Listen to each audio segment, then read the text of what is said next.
የዮሐንስ ወንጌል ምዕራፍ 3 ከፈሪሳውያንም ወገን የአይሁድ አለቃ የሆነ ኒቆዲሞስ የሚባል አንድ ሰው ነበረ።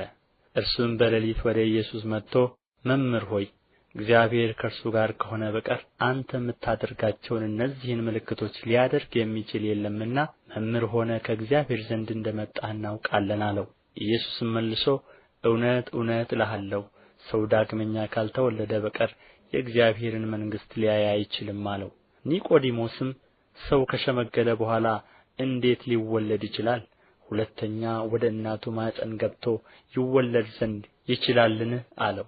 ኢየሱስም መለሰ እንዲህ ሲል እውነት እውነት እልሃለሁ ሰው ከውኃና ከመንፈስ ካልተወለደ በቀር ወደ እግዚአብሔር መንግሥት ሊገባ አይችልም። ከሥጋ የተወለደ ሥጋ ነው፣ ከመንፈስም የተወለደ መንፈስ ነው። ዳግመኛ ልትወለዱ ያስፈልጋችኋል ስላልሁ አታድንቅ። ነፋስ ወደሚወደው ይነፍሳል፣ ድምፁንም ትሰማለህ፣ ነገር ግን ከወዴት እንደ መጣ ወዴትም እንዲሄድ አታውቅም። ከመንፈስ የተወለደ ሁሉ እንዲሁ ነው። ኒቆዲሞስ መልሶ ይህ እንዴት ሊሆን ይችላል አለው። ኢየሱስም መልሶ እንዲህ አለው አንተ የእስራኤል መምህር ስትሆን ይህን አታውቅምን?